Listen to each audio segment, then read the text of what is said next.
Makakaway na naman si Charlene. Yee! Ito ang tinatawag na pansit-pansitan. Ginagawa po itong tabletas ng ilang grupo at nakakatulong daw sa gout. Pero ang pinaka-interest ko talaga ay pwede daw siyang gawing salad. Edible siya. Tara nga, harvest tayo. Oh, nagme-make sense din kasi malambot eh. Lahat malambot. Tangkay, dahon, malambot. Gustong gusto niya tumutubo sa shade, sa ilalim ng mga main crops. At kaya siguro natawag na pansit-pansitan. Kasi parang pansit. May langgam pa. May nakita akong langgam na gumagapang. Well, ayan may gumagapang pa oh. Ibig sabihin, masarap. Pag walang gumagapang yan sa kinakain mo, ibig sabihin, hindi masarap. Meron din tayong kalamansi. Kailangan ko din ng kalamansi. Or gusto ko din ng kalamansi. Dalawa. Pwede rin tayo kumuha ng bougainvillea. For color lamang. Alam niyo po sa bougainvillea, dahon, flower. Ito pong may kulay, hindi po flower yan. Dahon lang po yan. Special leaf na kung tawagin ay bracts. Itong bracts lang ang kailangan natin. Yan. Ay pa dito, kuha tayo. Ang ganda ng kulay, di ba? Ano lang natin, kilatisin lang natin dahil ang bracts, sigurado ako nakakain. Ilang beses na ako kumain yan. Shout out kay Papa Lito Reyes ng Cebu. Ginawa nitong garnish sa simpleng prito ng galonggong. Kinain ko. Wala naman nangyari sa akin. Meron pa sa kasal, sa Bohol. Nandoon sa kanilang salad roll. Wala naman din nangyari sa akin. Pati doon sa Bohol Bee Farm. Wala naman din nangyari sa akin. Pero yung flowers kasi, hindi ako sure kung nakakain. Ayan, wala nang flower. Puro bracts na lang. And then, kalamansi. Meron pa akong isang gustong ingredients. Doon tayo sa pinaka-reliable food source sa lahat. Ang kusina ng mother-in-law. Yan ang tinutukoy ko. Pahingi po ng isa, mama. Charlene na magluluto niyang Bounty Fresh. Dito tayo sa regalo sa akin ni JL Regalado ng Longganisa Club. Hamon. Come on now. Hey, you wanna come? Hamon! Ito naman po ay fruit wine. Nakalimutan ko kung anong fruit pero bigay po ni VS Orchids mula sa San Jose del Monte, Bulacan, ni Ma'am Rolita. Thank you so much. Gagamitin ko para sa dressing.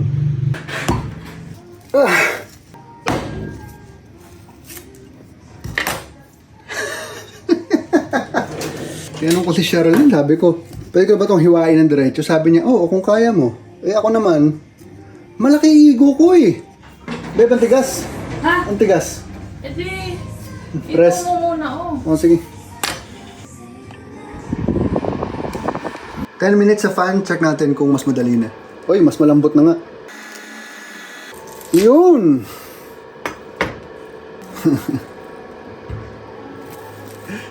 Ayaw kasi maniwala kay Sherilyn. Ang klaseng hiwa, di ko alam. Spam. Hindi, pang salad eh. Pang salad. Maliliit. Oh, either cubes or pahaba. Kasi pansit-pansitan eh. Medyo mas madaming ham to kaysa sa pansit-pansitan.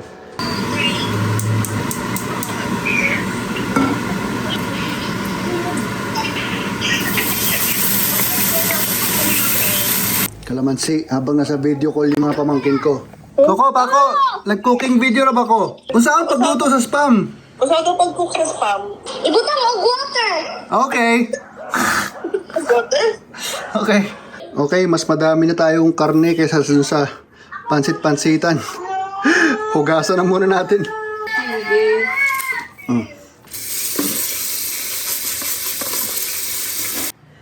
Dami bukasan. Ano? Ayaw mo na ng sliding door? Talaga labas yung aircon. Wala namang paa yun. Ayun. Unsatisfying part, tinan nyo. Pag tinanggal yung... Ayun yung dami ng tubig na natanggal niya. Ayan. Ang dahon ng ambrax ng bougainvillea, ayaw ko sana hugasan. Kaya lang alam ko may dust to ng konti eh. So mabilis lang. Mabilis na hugas lang. Kapag sobrang tagal, baka mawala yung kulay. Parang nagkulay na nga yung tubig eh. Oo. Yun. Kahit malamig. Tsaka hindi rin maganda yung texture niya pag basa. Bale, experience. Kung unsuccessful yan, baka naman sa taas. Ayun no, hindi maganda texture niya pag basa. Kung pang garnish lang naman. Oo, hugupit. Well, okay lang naman ngayon. Ayun. Okay lang. Pag na-dry na. Okay, dressing tayo. Wow, cooking show. Marunong ka ba mag-cooking show? Sana yung si Charlene. Nasaan na si Sherlyn? Ako nasa kusina, siya nasa hardware. Magandang hapon mga kabarangay! Free anti-rabies bukas. Ito yung fruit wine mula sa BS Orchids. Sayang, nakalimutan ko yung kung anong fruit ito. Nakalimutan ko talaga. Lipat natin. Masyado maliit. Kunti pa nito. Bigyan ng kapitbahay. Ano? Candy. Bili Galing ka ng California. Happy candy ng kapitbahay. Thank you. Ang sweet naman. Ate rosemary salt, babe. Sa ref? Oh, Wala, di ko makita. wala. Yun, iba talaga maghanap. Oh, rosemary salt. Ako din gumawa nito. 2 years? 1 year, babe. 2 years na. 2 years na siguro yun, ano? No? Ayos pa rin eh. Amoyin natin. Ang bango. Grabe. Rosemary salt. Naipon lang sa isang spot yung mga rosemary. Haluin lang natin na maayos. Galing din sa garden to, kaya lang talaga hirap na hirap ako mag-propagate ng rosemary. Kaya ito na lang.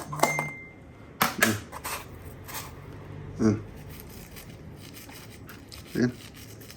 Okay na yan.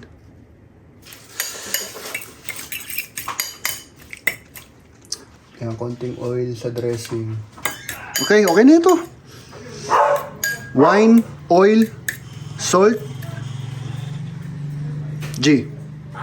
Assemble na siguro. Ayan, oh. Bowl. Just like the old times. So, ang ating bida, to, pur bida. Ayan. Ham. Thank you, JL. Yung garnish tayo ng bracts ng bogies. Wow! Ayaw ko na. Dito na tayo mag-thumbnail. Babe, look. Ay, nice. Kuha pa isang pansit-pansitan ng ano. Tapos ganun-ganun mo para yan yung garnish mo. Ayan o.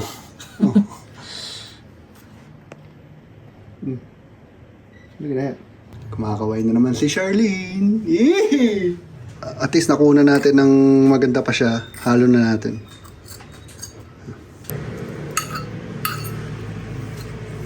Okay, G na to.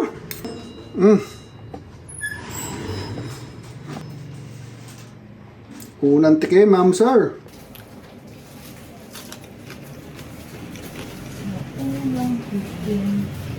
I'm scared. Nakakatakot nga ng konti kasi first time kong kumain ito pansit-pansitan eh. Ay, laki ng mukha ko. Nagulat ako sa sarili ko. I'm scared. Konti ang kulay pansit-pansitan. Gamit. Okay lang, okay lang.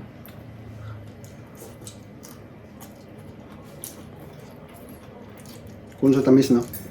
Okay ka? Okay lang? Si Russell. Kay Russell dapat to. Nakakaano daw kasi to. Nakakatulong sa gout. Masarap siya. Talaga? Okay, good. Balitaan ko na lang kayo kung anong sitwasyon namin.